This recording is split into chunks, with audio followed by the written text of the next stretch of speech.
Você não está morrendo em uma trincheira enlameada, nem sufocando de sangue em um beco industrial. Sua queda é mais silenciosa, mais elegante, quase aceitável aos olhos de quem o rodeia. Estamos em Londres, Georgiana, onde a doença é moda e a palidez é considerada requintada. Sofrer não é um escândalo. É permitido, desde que não interrompa o chá da tarde ou o brilho discreto de um jantar. A sua pele é clara, suas roupas impecáveis e o seu estado de saúde, embora precário, é visto como uma característica socialmente aceitável. Os médicos dizem que é apenas os nervos, ou talvez o excesso de bilis, ou a sua natureza delicada. Para cada uma dessas explicações vagas existe um frasco, uma poção, uma receita elegante. É nesse mundo de diagnósticos incertos que a sua vida se desenrola. Você tem 27 anos, esposa de um advogado respeitável, e acaba de passar por aquilo que os médicos chamam de um confinamento difícil. O bebê não sobreviveu, Voca sobreviveu, embora não saiba exatamente porquê. Desde então, sangra de tempos em tempos. Nada letal, apenas um incômodo constante. Dorme durante o dia, vigia à noite, chora sem motivo aparente. Às vezes sente frio no calor, calor no frio. Não há nada visível em seu corpo que explique. E em Londres, Georgiana, isso significa que ninguém sabe como ajudar. A casa em que vive é pequena e elegante. Em uma rua discreta próxima a Bedford Row, as cortinas sempre tremulam ao vento. Um vento que só parece existir ali, como se fosse exclusivo da sua rua. A criada, ainda uma adolescente, aquece tijolos e os leva para o seu quarto quando você treme de frio. Nunca a encara nos olhos. Seu marido, ocupado com processos e clientes, olha para você de vez em quando por cima do jornal. Ele não é cruel, apenas distraído. Ser competente em público lhe exige mais atenção do que ser presente em casa. Você já foi mais viva, mais brilhante. Tocava cravo com delicadeza suficiente para receber aplausos em pequenos salões. Só que em jantares lembrava nomes, contava histórias. Agora suas mãos tremem ao abotoar os punhos. Suas cartas ficam pela metade. Seus pensamentos se perdem diante do vidro da janela. As pessoas comentam: é o luto ou ela é delicada demais? Querem dizer outra coisa, mas param na superfície. O médico vem 2 vezes por semana, desde o parto. Um homem discreto, de andar manco e hálito que cheira a cravo. Faz sempre as mesmas perguntas, com a mesma voz paciente.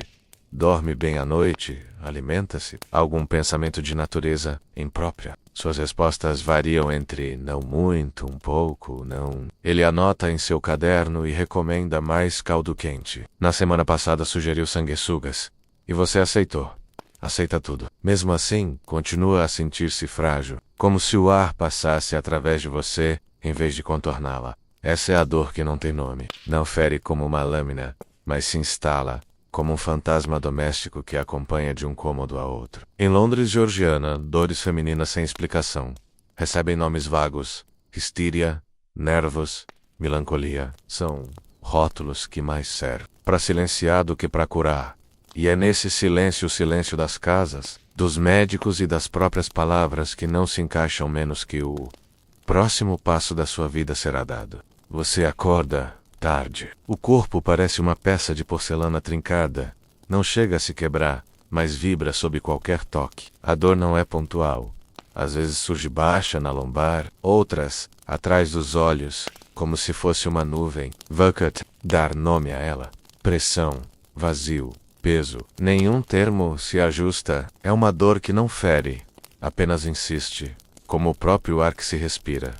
Sua rotina é lenta, medida em xícaras de chá, esquecidas pela metade, e cartas inacabadas, que repousam na escrivaninha. O piano, outrora seu aliado, repousa coberto de poeira. Suas mãos tremem, incapazes de seguir uma partitura. O que antes era música, hoje é silêncio. As pessoas comentam baixinho. É o luto. Ela sempre foi delicada. Palavras que soam mais como desculpas sociais do que como consolo. O diagnóstico médico é igualmente vago. Femininos em Londres, Georgiana, raramente eram tratados como doenças legítimas. Chamavam de nervos, de constituição fraca, de histeria. Termos guarda-chuva que carregavam não ciência, mas conveniência naquele tempo. Acreditava-se que o corpo feminino era governado por fluidos instáveis. O sangue, A bilis. Os vapores uterinos. Se algo não ia bem, culpava-se um desses elementos. A medicina masculina, incapaz de compreender plenamente, preferia nomear do que investigar. Você se percebe como parte desse mecanismo. Um enigma transformado em rótulo. Uma dor sem rosto, transformada em palavra polida. Hayuma. Frieza ritual. Em tudo. O médico anota com calma, como se a ordem das frases pudesse substituir a cura. Seu marido acena em silêncio, satisfeito por poder atribuir um nome àquilo que o incomoda, sem exigir sua participação. No fundo, você sabe que não é melancolia passageira, nem capricho nervoso. É algo mais profundo, menos, mas sem nome. Ninguém lhe dará importância. E talvez seja justamente essa ausência de nome que a condena a aceitar, sem resistência, qualquer frasco que lhe entregarem a seguir. Ele chega sempre da mesma forma. Batida seca na porta, passos arrastados pelo corredor e um pigarro discreto antes de entrar. Um homem reservado, de andar manco e hálito adocicado, marcado por cravo ou vinho barato. Sua presença não é de consolo, mas de rotina. Abre o caderno, alisa o papel, pergunta sempre as mesmas 3 coisas, dorme bem à noite, consegue se alimentar, algum pensamento de natureza imprópria, você responde com meias palavras. Nem sempre. Um pouco... Não. Ele anota sem pressa, fecha o livro como quem encerra um ritual, recomenda caldo, descanso, silêncio. Há semanas sugeriu sanguessugas. E você aceitou. Não porque acreditasse, mas porque não havia alternativa. Aceita tudo. Esse homem não é cruel, apenas limitado. Representa uma classe inteira de médicos do período, formados em tradições antigas, ainda presos à teoria dos humores, ao equilíbrio de sangue e bilis, ao uso de purgantes, ventosas, sangrias. Em Londres, médicos eram respeitados pelo status social, mas seu arsenal terapêutico era fragile. O conhecimento da anatomia avançava, mas a compreensão das doenças da mente e do corpo feminino ainda era um território de sombras. Você o observa abrir a maleta, onde frascos de vidro e papéis dobrados parecem prometer soluções, mas cada bisita termina igual. Recomendações mornas, palavras vagas, e a certeza de que nada mudou. Enquanto ele ajeita o chapéu antes de sair, você se dá conta de algo. O médico não lhe pergunta o que sente, pergunta apenas o que pode anotar, e anotar para ele basta. É um cuidado burocrático, que mais se parece à manutenção de uma casa do que ao alívio de uma dor. A criada abre a porta para ele com olhos baixos. Seu marido agradece com um aperto de mão, como se o simples ato de contratar um médico já fosse prova de zelo. E você permanece no mesmo lugar, mais um dia, mais uma semana, à espera de algo que no fundo, sabe que não virá dele. Naquela manhã, o médico não se detém em perguntas. Limita-se a comentar sobre o vento que sacode as cortinas e observa você com a mesma calma burocrática de sempre. Depois, abre a maleta, molha a pena em tinta e escreve, com sua letra firme e estreita, um rótulo, seu nome, um número. 25, sem explicação. Apenas uma folha arrancada e dobrada com precisão, entregue como um segredo. Tome com parcimônia, recomenda. No dia seguinte, um garoto pálido, de avental surro de Fulham, bate discretamente na porta dos fundos, murmura o sobrenome e entrega um pequeno embrulho à criada. Não espera agradecimento de sopres como, se fosse apenas um vulto, você mesma sob as escadas com um pacote apertado contra o peito. Abre-o com cuidado, quase com reverência. Dentro, um vidro castanho, frio ao toque, marcado pela caligrafia precisa do médico.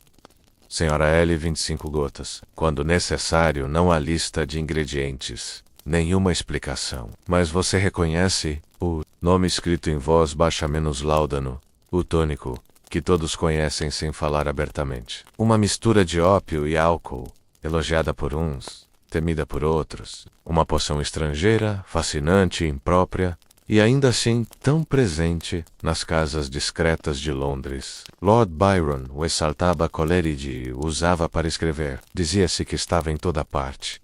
Nos salões, nas bibliotecas, nas escrivaninhas onde a dor precisava ser silenciada. Você abre o frasco. O cheiro é denso, Mistura de vinho e ferro. Conta as 25 gotas exatas em uma colher. O líquido escuro escorre rápido, sem grudar. Mistura-o a uma xícara de chá morno e bebe sem cerimônia. O gosto é amargo, mas uma doçura ardida permanece na garganta, como se fosse um segredo queimada lentamente, e espera. A transformação começa atrás dos olhos. O peso no peito não desaparece, mas se afasta, como se tivesse ido para outro cômodo. Os braços se aquecem, a dor se dissolve até virar apenas lembrança.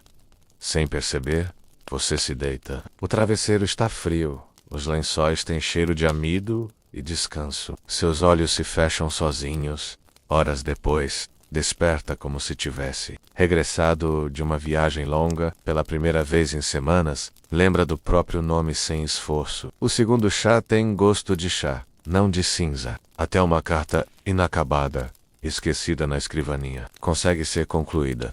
Quando seu marido chega em casa, observa que sua cor melhorou. Você sorri, agradece e se retira cedo para o quarto. Ele parece aliviado. Você também menos ainda. Sem saber que aquela pequena garrafa não é apenas um remédio, é uma porta, e você acabou de atravessá-la. No dia seguinte, você decide esperar antes de recorrer ao frasco. Quer provar a si mesma que não precisa dele, que o efeito foi apenas um auxílio, não uma dependência. Mas o relógio avança, e quando a tarde se arrasta lenta demais, você volta a contar as gotas com mão mais firme. E funciona sempre. O aperto no peito se dissolve. A mente clareia como se uma névoa tivesse recuado. Até o silêncio da casa, antes sufocante, torna-se suportável. Pela primeira vez em muito tempo, você se sente habitando novamente o próprio corpo. O médico retorna e pergunta como está. Você responde, muito melhor. Ele sorri com um ar satisfeito, anota algo ilegível em seu livro e fecha a pasta como se tivesse encerrado um caso. Não questiona o quanto ou quando você tem tomado. Não parece importar. A criada percebe a mudança também. Ao trocar os lençóis, já não encontra marcas vermelhas junto ao travesseiro. Não comenta, mas seus olhos evitam menos os seus pequenos sinais de que o mundo voltou a reconhecer em você algo de presença. Seu marido, mais aliviado que afetuoso, lhe beija a mão durante o jantar. É bom ver você melhor. A frase soa como elogio e como descarga de responsabilidade. Você não sente nada, mas ao menos há um gesto, e isso já basta para o ritual da vida conjugal seguir em frente. Na sociedade londrina, não havia nada de anormal em tomar Laudanum. Pelo contrário, muitos escritores, damas e até crianças eram tratados com ele. Chamavam-no de tônico, de remédio para os nervos, como se fosse apenas uma extensão natural do chá ou do vinho. Havia até quem o descrevesse como uma dádiva civilizada. O consolo elegante para dores que não podiam ser expostas em público. E é nesse consolo que você se apoia. Não como indulgência anal, como fuga, mas como o Froskersey torna uma chave discreta, uma gota de silêncio, dentro do barulho dos próprios pensamentos. 2 semanas se passam. A garrafa já não tá tão cheia. Você nota porque o vidro pesa de forma desigual quando o levanta. Segura-o contra a luz. Apenas por curiosidade, o líquido âmbar escorre devagar. Não há alarme, não há medo. Você tem sido cuidadosa, pensa. Usou apenas quando necessário. Nem todos os dias, apenas nos mais pesados, nos mais turvos. Mas o corpo começa a sussurrar o contrário. O incômodo retorna, devagar, como água infiltrando por fissuras invisíveis. As manhãs voltam com um aperto nos quadris, os olhos se perdem com mais facilidade na janela. A xícara de chá esfria antes que você perceba. Então, ao invés de 25 gotas, você decide colocar 30, apenas para garantir. Você já não pensa tanto antes de abrir o frasco. A rotina ganhou um novo elemento, silencioso, quase cerimonial. Pela manhã, olha a cor da luz entrando pela cortina, mede o peso no peito e decide: hoje sim, hoje não. Não, todos os dias. Apenas nos difíceis. Nos dias em que o ar parece mais pesado, em que as paredes parecem se aproximar, nos dias em que até se sentar à mesa exige esforço. No começo, o gesto é lento, contado, colher gotas, chá morno. Mas com o tempo, a prática se torna instintiva, quase automática, como bordar ou acender uma vela. Você não chama de vício, prefere outro nome. Cuidado, equilíbrio, tratamento. O médico continua as visitas de sempre, indiferente. Pegando a nota, recomenda repouso. Ele nunca questiona a frequência com que você toma o remédio. Nunca menciona o risco. Para ele, o laudo basta. Se o paciente parece menos frágil, então o tratamento está funcionando. A ciência, para esses homens, era menos sobre compreender e mais sobre administrar. Na sociedade londrina, o láudano circulava sem escândalo. Garrafas eram vendidas em boticas como qualquer especiaria, entre vidros de cânfora, sais do amínia, PST quinina. As mulheres da elite recorriam a ele em segredo, mas também em normalidade. Era tônico para a digestão, calmante para o luto, companhia para a solidão. Nas conversas discretas, sabia-se que quase todas tinham seu frasquinho, escondido na gaveta da escrivaninha ou atrás de um livro de salmos.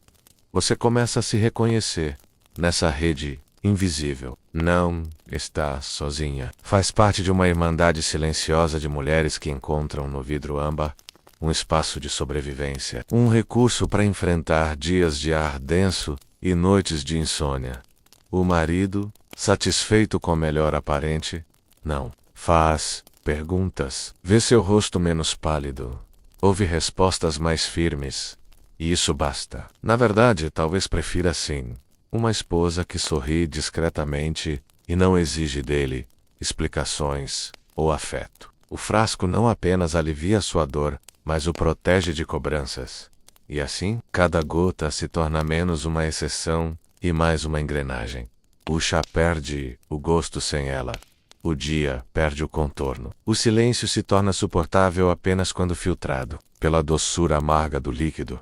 Você pensa, em silêncio, não é dependência. É apenas o que preciso. Um dia, ao levantar o frasco, você percebe algo diferente. Ele pesa menos de maneira desigual, como se algo tivesse se deslocado dentro dele. Pela primeira vez, a luz atravessa o vidro âmbar, revelando o líquido já baixo oscilando devagar. O frasco está pela metade. Não há alarme imediato. Você se convence de que foi cuidadosa, que apenas seguiu a recomendação, tomar quando necessário. Houve até dias em que resistiu. Lembrou-se com orgulho de não recorrer ao remédio logo. Pailama, mas ao observar o líquido escuro balançando contra o vidro, a dúvida surge. Teria exagerado? As dores também voltaram, não em ondas violentas, mas em infiltrações. Acorda com pressão nas ancas, demora mais para se erguer da cadeira, esquece. Acolher dentro da xícara de chá, até que o líquido esfria. O incômodo reaparece como água voltando a encharcar uma esponja. Então, ao invés das 25 gotas, decide tomar 30. Pequeno ajuste, nada demais. Apenas uma margem de segurança para evitar o retorno daquela sensação de vazio. No dia seguinte, repete, depois sem perceber, 35 gotas. Esse cálculo silencioso já não lhe parece transgressão. É método.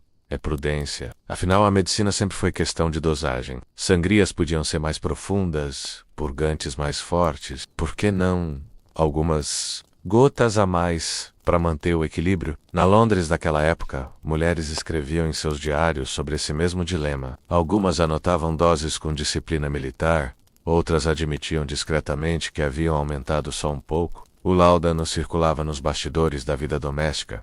Companheiro em luto aos maridos aos centéis, filhos mortos ainda no berço. Era o tônico da resistência silenciosa. Você, sem saber, repete esse padrão coletivo. O frasco não é mais apenas remédio. É uma companhia, uma presença que responde quando ninguém mais responde. O médico continua indiferente, o marido continua aliviado, e você continua ajustando a medida gota por gota, até que o hábito se torne mais forte que a No início você ainda contava, com paciência, as gotas deslizando na colher. Agora, em certos dias, a medida se perde. A mão inclina o frasco direto sobre o chá ou sobre os lábios. Não é descuido, é prática. Você aprendeu a reconhecer o ponto exato em que o calor começa a nascer no peito a sensação de leveza atrás dos olhos. O corpo sabe antes que a mente.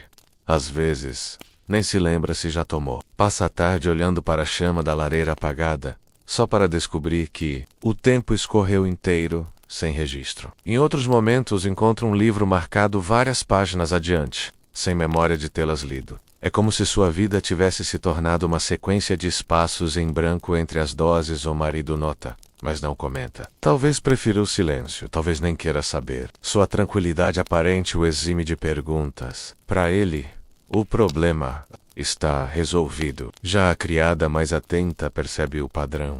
Lençóis manchados já não aparecem. O prato volta quase intacto da cozinha. E os olhos da senhora se perdem em pontos invisíveis da parede. Ela não ousa dizer nada. Em casas assim, os segredos das patroas pertencem ao ar, não às palavras. Na Londres da época, esse silêncio era comum. A sociedade inteira funcionava em torno dele. Mulheres delicadas eram mantidas sob véus de normalidade. Não se falava de suas dores. Apenas se fornecia um frasco discreto. Era um pacto coletivo entre médicos que prescreviam, maridos que ignoravam e criadas que observavam caladas. O hábito, assim, florescia em segredo. E você, nesse pacto de silêncio, se move cada vez mais para dentro de si. O Frost carnal é mais apenas alívio. É rotina, é abrigo, é também a fronteira entre a sua existência visível menos a esposa que sorri à mesa, menos e a invisível, que desliza aos poucos, para o mundo enevoado, de horas borradas e pensamentos suspensos. Os primeiros sinais não são gritantes. Vêm como pequenas rachaduras em uma porcelana já antiga. Suas mãos tremem levemente ao segurar a xícara. Os olhos parecem perder foco mais rápido, forçando piscadas incessantes. Às vezes as palavras se soltam da boca com atraso, como se precisassem atravessar um tecido grosso antes de alcançarem o ar. Você não chama isso de doença. Prefere acreditar que é apenas cansaço, consequência natural do corpo em recuperação. Mas há algo novo em seus dias. Lapsos de memória. Levanta-se para ir ao quarto e esquece o motivo no meio do corredor. Escreve uma carta e, ao relê-la, não reconhece sua própria caligrafia. Pequenos vazios que se acumulam em silêncio. As doses também mudaram. Já não existe o rigor das 25 gotas. Agora são 40, às vezes 50. O corpo pede mais. O alívio de antes demora a chegar. E quando vem, dura menos. Então você acrescenta mais algumas gotas, não por excesso, mas por ajuste. Afinal, o problema não é o remédio, é a sua condição. Mas os efeitos se tornam cada vez mais visíveis. O estômago recusa alimentos sólidos, a pele se torna mais fria, o sono é interrompido por sonhos densos, quase febris, a criada nota o cheiro mais forte de suor e o frasco que se esvazia depressa demais. Seu marido repara que está mais magra, mas prefere comentar apenas que a cozinheira deve preparar pratos mais leves. Na verdade, tudo isso já era conhecido. Médicos da época registravam sintomas de envenenamento crônico por ópio, constipação, suores noturnos, alucinações breves, uma espécie de névoa que turvava o olhar. Mas raramente ligavam esses sinais à substância que eles mesmos prescreviam. Você sente o preço invisível, não em explosões, mas em silêncios, na dificuldade de prender o cabelo, no desconforto de subir as escadas, na impressão de que a casa está mais pesada do que antes. O alívio existe sim, mas custa caro. Cara, dose afasta a dor. E também um pedaço da sua presença no mundo. Certa manhã, você decide tentar apenas um dia sem o frasco. Um dia para provar a si mesma que ainda controla a situação. O sol mal atravessa as cortinas, quando a promessa já começa a doer. Primeiro, um formigamento estranho sob a pele, como se insetos invisíveis rastejassem seus braços. Depois, suor frio, náusea ácida, um nó no estômago que não se desfaz. As horas se arrastam. A criada bate à porta, mas você não responde. Seu corpo se contrai em espasmos discretos, a boca seca, o coração descompassado. Já não há bravura que sustente a recusa. Você abre a gaveta com as mãos trêmulas e bebe direto do gargalo. O líquido desce áspero, mas traz o alívio imediato, como uma maré recuando. Você cai no chão, deitada de lado, e adormece. Sam. Perceber esse ciclo começa a se repetir. Deixar de tomar o remédio significa enfrentar tremores, cólicas, vômito, calafrios. O corpo, outrora dócil, agora exige ordenar. A cada tentativa de abstinência, a recaída se torna mais rápida, mais urgente. Não é mais uma questão de escolha, é sobrevivência.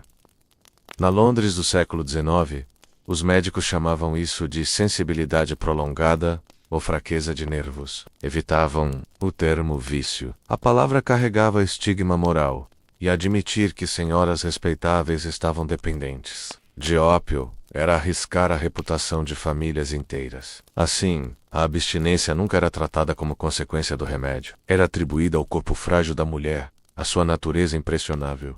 Você se agarra a essa narrativa. Não diz a si mesma que está dependente. Repete em silêncio. É a minha condição.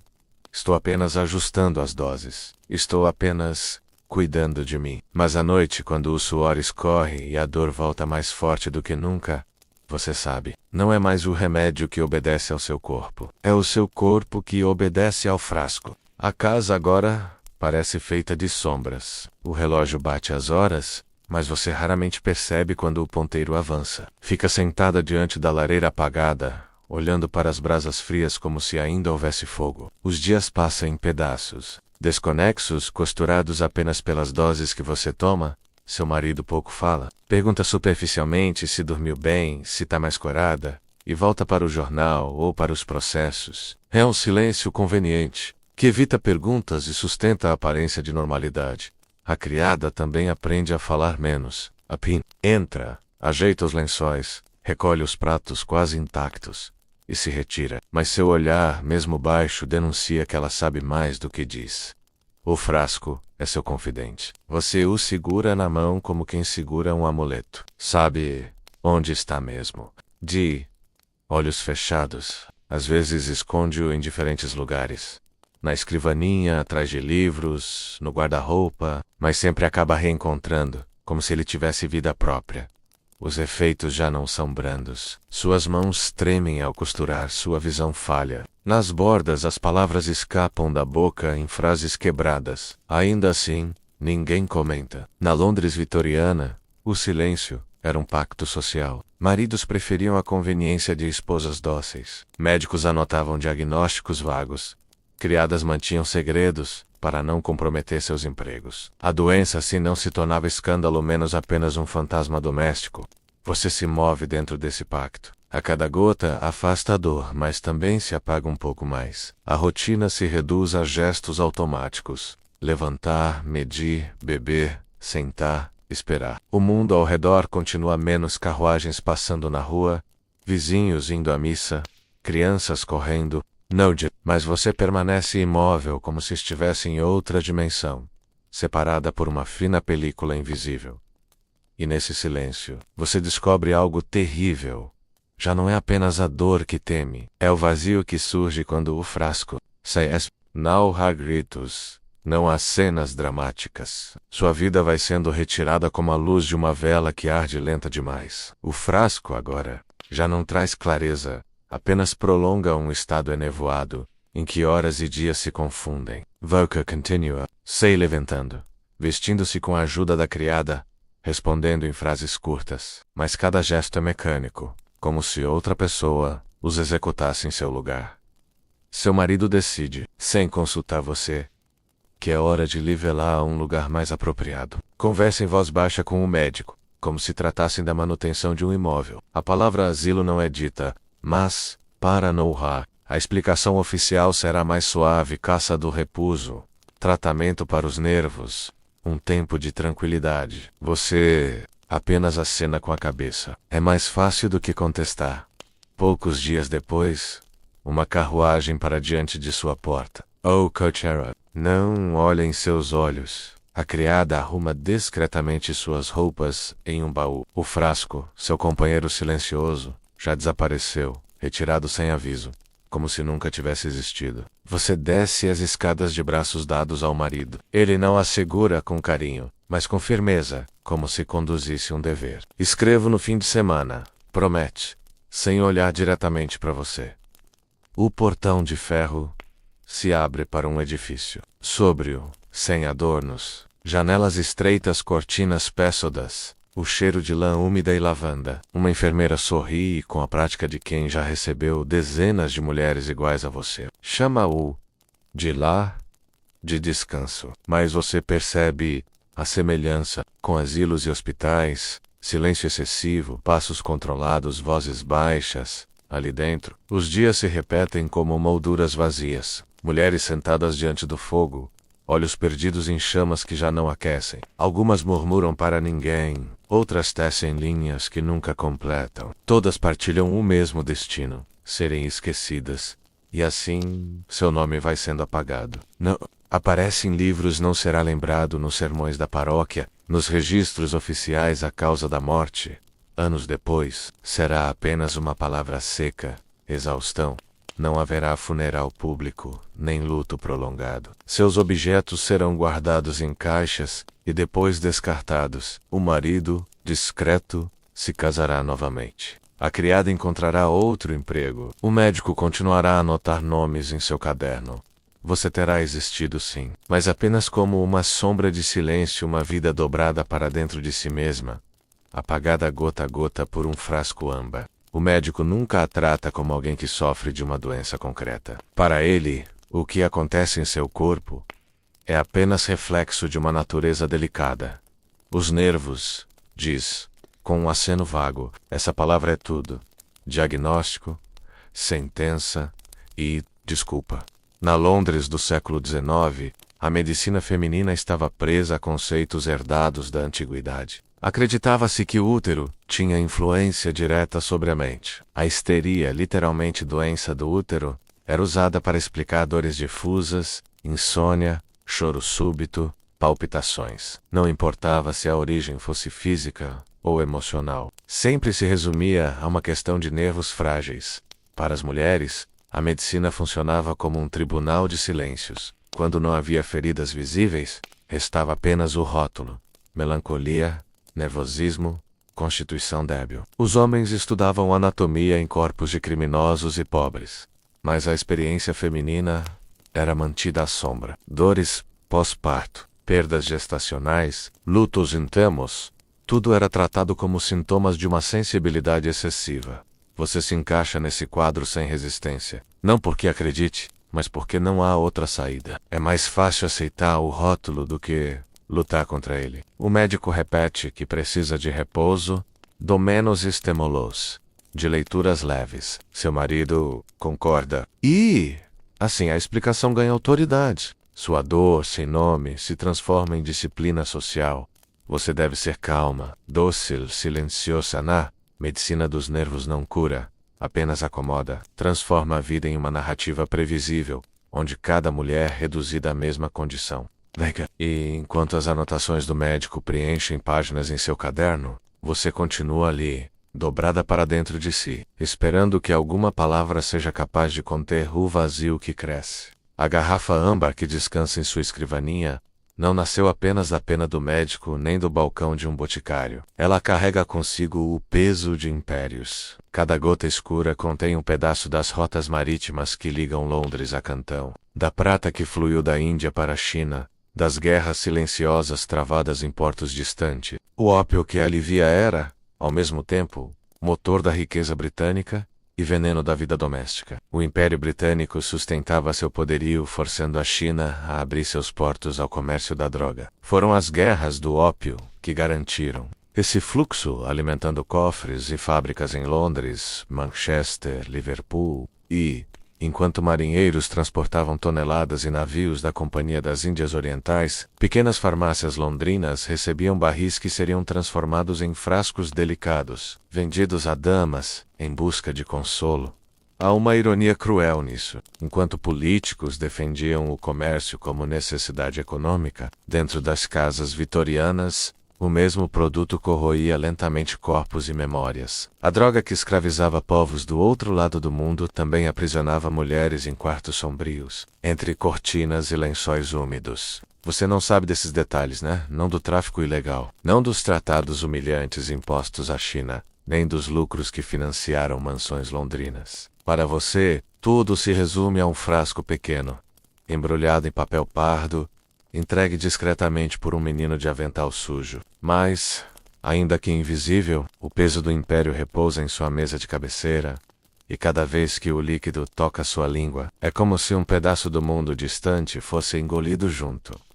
O Oriente saqueado, os cofres cheios de Londres, e sua própria vida, lenta e silenciosamente drenada, você acredita, por instinto, que sua dor é única, que só em sua casa o relógio parece mais lento, só em seus dedos o tremor é constante, só em sua mente o vazio se arrasta. Mas na verdade Londres inteira está repleta de mulheres como você. Nos diários escondidos em gavetas, em cartas nunca enviadas, em páginas riscadas de poemas particulares, o mesmo padrão se repete. Noites de insônia, tardes dissolvidas em lágrimas sem motivo, médicos falando em nervos, frascos âmbar repousando sobre mesinhas de cabeceira. São as irmandades do silêncio menos mulheres que raramente se encontravam, mas que partilhavam os mesmos segredos, cada uma em sua própria cela doméstica. Uma senhora em Bloomsbury escrevia que só conseguia suportar o luto do filho, mortinho graças a umas gotas de consolação. Em Bath, outra anotava que o láudano lhe devolvia a disposição para bordar, mas roubava a memória dos dias. Manchester, uma jovem esposa, dizia que o frasco era seu companheiro discreto quando o marido estava ausente por semanas. Ninguém falava disso em público, não se comentava em jantares, não se admitia em igrejas, mas todas sabiam. Os olhares cruzados em farmácias, o leve aceno entre duas mulheres que carregavam embrulhos idênticos, eram sinais silenciosos de uma comunidade invisível. Você nunca as encontrará, mas pertence a elas. Essa irmandade não possui salmos nem bandeiras. Não tem líderes nem templos. Sua única liturgia é a repetição do gesto. Destampar o frasco, medir as gotas, misturar ao chá. E, assim, juntas, mas separadas, vocês mantêm o pacto coletivo de existir apenas na penumbra, menos sustentadas por um veneno doce que lhes concede o direito de continuar respirando. Ainda que à beira do esquecimento, enquanto mulheres anônimas se dissolvem em silêncio, alguns homens transformam o mesmo veneno em glória literária. O láudano, que em sua casa é frasco de dor e hábito, em certas mesas se torna fonte de inspiração. Samuel Taylor Coleridge, poeta romântico, escrevia versos febris sob a influência do ópio. Sua visão de jardins orientais e palácios encantados nasceram de sonhos induzidos pela droga. Thomas de Quincy publicaria suas Confissões de um Comedor de Ópio, obra que transformou o tormento em espetáculo literário, consumido avidamente pela elite inglesa. Para eles, o ópio era tanto condenação quanto matéria-prima artística. Mas a diferença é cruel. Enquanto os nomes de Coleridge, de Quincy e Byron atravessaram séculos, as mulheres que também bebiam do mesmo frasco não deixaram registros célebres. Seus delírios não viraram poesia, seus esquecimentos não se transformaram em prosa brilhante. Permaneceram escondidos entre páginas de diários nunca publicados, em cartas queimadas, em memórias que ninguém quis ler. Você faz parte desse lado invisível da literatura do ópio. Não o que se lê nas livrarias, mas o que se perde nas caças silenciosas. Seu corpo registra a mesma febre, os mesmos sonhos nebulosos, mas sua voz não ecoa. O remédio que poderia lhe dar palavras apenas as apaga. Assim, a cultura cria um contraste perverso. Homens celebrados por experimentar a substância, mulheres apagadas por depender dela. A literatura do esquecimento não está nos livros, mas nos rostos que nunca foram descritos. E é nesse espaço, entre a glória escrita e o silêncio doméstico, que sua vida se consome. O que lhe acontece não é exceção, é destino comum. Milhares de mulheres inglesas atravessaram o mesmo caminho, do alívio inicial ao hábito silencioso, do hábito à dependência, da dependência ao apagamento. Seus nomes quase nunca aparecem nos livros, apenas em registros médicos frios, certificados de óbito com palavras vagas como exaustão ou fraqueza dos nervos. O século XIX construiu um império sobre ferro, carvão e comércio global. Mas dentro das casas, ergueu-se outro, império invisível, o das mulheres curvadas sobre frascos âmbar, sustentando-se em gotas que prolongavam a existência. Era um exército sem bandeiras, sem marchas, formado por figuras discretas que desapareciam aos poucos, você apenas uma entre tantas. Seu rosto poderia ser o de uma senhora em Bath, de uma jovem em Manchester, de uma viúva em Liverpool. A história se repete, mudando apenas os endereços. Sempre o mesmo roteiro: dor, prescrição, hábito, silêncio. E esse destino comum ecoa ainda hoje. A linguagem mudou, já não se fala em histeria, já não se prescreve láudano em frascos, mas o padrão persiste. Dores femininas subestimadas, tratamentos que aliviam sem curar, vidas que se perdem nos interstícios da medicina e do preconceito. O frasco em sua escrivaninha, afinal, não é só seu. É símbolo de toda uma geração esquecida. Mulheres que sustentaram o brilho do império com sua própria sombra. Mulheres cujo maior crime foi sofrer em silêncio. E assim, enquanto a história oficial celebra generais, poetas e comerciantes, o verdadeiro destino comum das mulheres permanece guardado em gavetas fechadas, em retratos sem nomes, em frascos vazios que ninguém mais se lembra de abrir.